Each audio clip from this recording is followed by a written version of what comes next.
So this is a sample of our sales oil. I love oil. Smell it. What is that? It smells like money. This is what all the fuss is about. Homegrown in the great province of Alberta.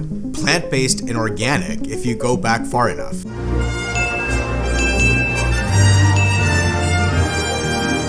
More than just being a sticky black substance, this is the single greatest force for peace, stability, and freedom in the world. But how does something buried so deep in northern Alberta, in a place that might feel remote from the entire world, how does it have such significant consequence into bullets and bombs the world over? For conflicts on the other side of the planet, the answer lies in energy security. It's not just about Canadian self-sufficiency and powerful paychecks for our people, it's also about how Canada can fuel, feed, and stabilize the world. Could Canada help replace Russian raw materials and even some of its energy deliveries to Germany? We would really like Canada to export more LNG to Europe, yes, and this will really make a difference. With the Liberal war on Canadian energy, on emissions caps, carbon taxes, what I want to talk about is how Canada can shape freedom and prosperity for the world. We have a major development now from the Global News decision desk. Canada's new Prime Minister, I want to go back to 2015 when Justin Trudeau first got elected. Sunny ways, my friends, sunny ways. From the day Justin Trudeau entered office, Canadian energy faced unprecedented opposition. His government blocked or delayed project after project. The company is canceling its $15 billion Energy East pipeline, which would have created... From the moment they got elected, they've been talking about their post-national vision of a world. They've been talking about shutting down the things that makes the world work. They've been talking about shutting down Canadian energy production. Canada is very excited to be part of this net zero transition world. We can't shut down the oil sands tomorrow. We need to phase them out. Let me just give you a couple of examples, just off the top of my head. The Energy East pipeline. The pipeline would have moved Alberta crude oil to refineries in New Brunswick. The company says it canceled the project after careful review of changed circumstances. That change, the National Energy Board's decision to announce partway through the application process that its approval would now consider indirect greenhouse gas emissions from the pipeline. Cancelled in 2017. Northern Gateway Pipeline, a key project that would have connected Alberta's oil sands to the Pacific coast, allowing Canada to diversify its export markets. Cancelled in 2016. Tech Frontier Oil Sands Mine, a multi-billion-dollar project that promised thousands of jobs and billions in revenues amid uncertain regulatory and political conditions, shelved in 2020. There is no constructive path forward. The project has landed squarely at the nexus of a much broader national discussion. Each of these projects represented opportunities for Canada to create jobs and growth here at home, but also to supply the world with clean, green Canadian energy. While Justin Trudeau has turned Canada inward, dictators around the world are looking to weaponize their energy resources upon all other countries around the world. Russia has long used its oil and gas exports as political leverage. The Nord Stream pipelines allowed Putin to hold Europe hostage. The €8.8 billion Nord Stream project was agreed in 2005 by then Russian President Vladimir Putin and then German Chancellor Gerhard Schröder, and both men were on hand to launch the first test flows. Last-ditch talks between Russia and Ukraine have failed to resolve their long-running gas pricing dispute. Moscow is now threatening to turn the taps off within hours. Cutting supplies could disrupt the gas flow to the European Union, which gets some of its imports via Ukraine.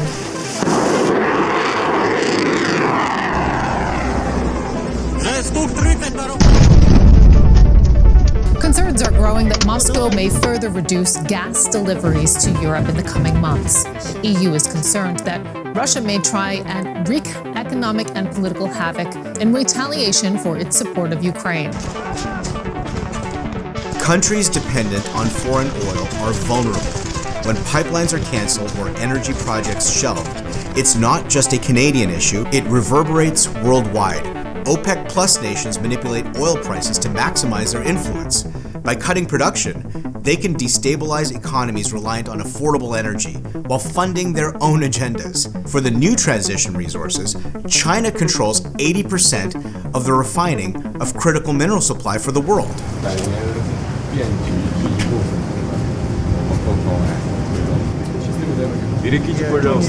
And right here in our own hemisphere, we have Venezuela, one of the worst socialist thug regimes in the world. Maduro and his regime suppressed his people, weaponized refugees, secured their place in the international order. And how do they pay for it? They're sitting on one of the world's largest oil deposits, and they get away with it because we won't use our resources to stabilize the world. Let me remind you what happened just over a year ago.